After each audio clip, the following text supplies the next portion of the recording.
Have you ever stopped to think about the sheer power of your own thoughts? I mean, really think about it? We have tens of thousands of thoughts every single day, and most of the time, they just happen like background noise. We barely notice them. But what if I told you that these thoughts, these seemingly fleeting whispers in your mind, are the architects of your entire life? It's a bold claim, I know, but stick with me for a bit. Imagine your mind as a garden. Your thoughts are the seeds. You can't plant seeds of doubt, fear, negativity, and expect to harvest a beautiful, thriving life full of joy and success. It just doesn't work that way. If you consistently plant seeds of positivity, belief, and resilience, you'll cultivate a reality that mirrors those very qualities. Your thoughts are the starting point for everything. They influence your feelings guide your actions, and your actions create your results. It's a chain reaction, and it all begins with that one single thought. Let's break this down.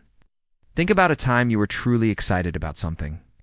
Maybe it was a trip you were planning, a project you were passionate about, or a new relationship. Your thoughts were likely filled with optimism and possibility. This is going to be amazing, you thought. Can't wait for this to happen. How did that feel? Probably felt energized, happy, and motivated. Those feelings then propelled you to take action. You booked the tickets, you worked late on the project, you made an effort to connect with that person.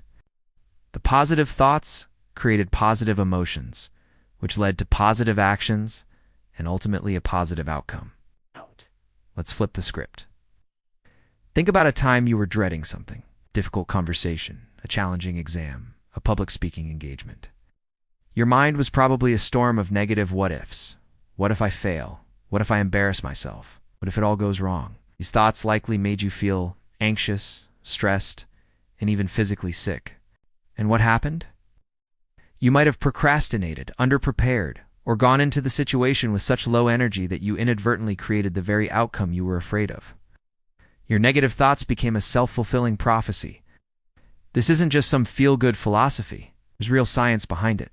Neuroscientists talk about neuroplasticity, which is the brain's incredible ability to reorganize itself by forming new neural connections throughout life.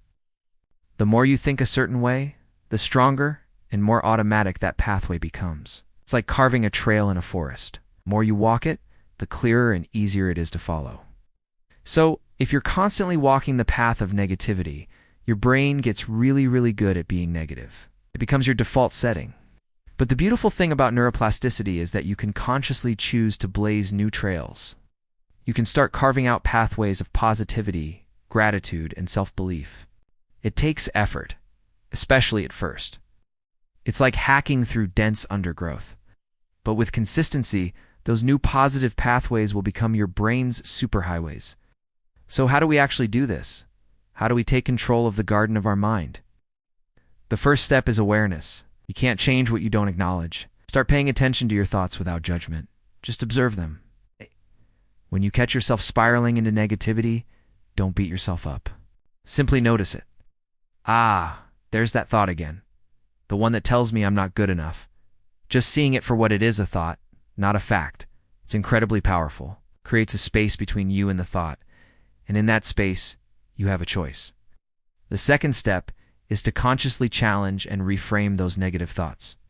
When your mind says, I can't do this, challenge it. Ask, is that really true? Or is it just that I've never done it before? What's one small step I could take to try? Instead of this is a disaster, try reframing it to, this is a challenge. I can learn from it. This isn't about lying to yourself or pretending problems don't exist. It's about shifting your perspective from one of helplessness to one of empowerment. It's about looking for the opportunity within the obstacle. A powerful tool for this is gratitude. It's almost impossible to feel anxious or angry when you're genuinely feeling grateful. At the start or end of each day, take just a few minutes to think about 3 things you're grateful for. They don't have to be big things. It could be the taste of your morning coffee, a kind word from a stranger, or the fact that the sun is shining. This simple practice trains your brain to actively scan for the positive in your life, building those positive neural pathways we talked about. Another key component is visualization. Your brain often has a hard time distinguishing between a real experience and a vividly imagined one. That's why top athletes and performers use visualization religiously. They mentally rehearse their success over and over again. They see themselves crossing the finish line, sinking the winning shot, or delivering a flawless performance. They feel the emotions of that success. By doing this, they are priming their brains and bodies for victory. You can do the same. Spend a few minutes each day vividly imagining your desired reality. See yourself achieving your goals. Feel the pride, the joy, the confidence. Make it as real as possible in your mind. This isn't just daydreaming. It's a strategic rehearsal for your future. Now, I want to be clear. This is not about toxic positivity. It's not about ignoring pain, sadness, or real-world problems. Those are valid human experiences, and it's important to process them. The goal is not to never have a negative thought again. That's impossible. The goal is to not let those negative thoughts take up permanent residence in your mind. Acknowledge them, feel them, and then consciously choose to shift your focus back to thoughts that serve you, that lift you up, that move you forward. Think of it this way. You are the gatekeeper of your mind. Decide which thoughts get a VIP pass and which ones get turned away at the door. For too long, many of us have left the gate wide open, letting any old thought wander in and make a mess. It's time to take on your role as the gatekeeper. Be discerning. Be intentional. Ask yourself, does this thought empower me or disempower me? Does it move me closer to my goals or further away? Your internal dialogue, the story you tell yourself every single day, is the most important story you will ever hear. Is your story one of a victim? Someone to whom life just happens? Or is it the story of a hero, someone who faces challenges, learns, grows, and actively creates their own destiny? You are the author of that story. You hold the pen. This journey of mastering your thoughts is a lifelong practice. It's a muscle that you need to exercise every single day. There will be days when it feels hard, days when the old negative patterns creep back in. That's okay. That's part of the process. The key is to just keep coming back to the practice. Be patient and compassionate with yourself. Celebrate the small wins. Every time you catch a negative thought and reframe it, that's a victory. Every time you choose gratitude over complaint, that's a victory.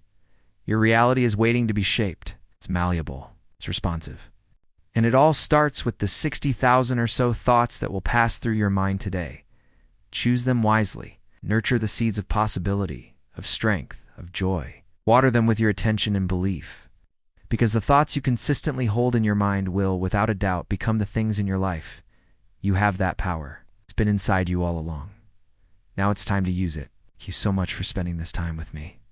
If this message resonated with you, hit that like button and subscribe for more content to help you build your best life. Until next time, take care and remember to be the gatekeeper of your mind.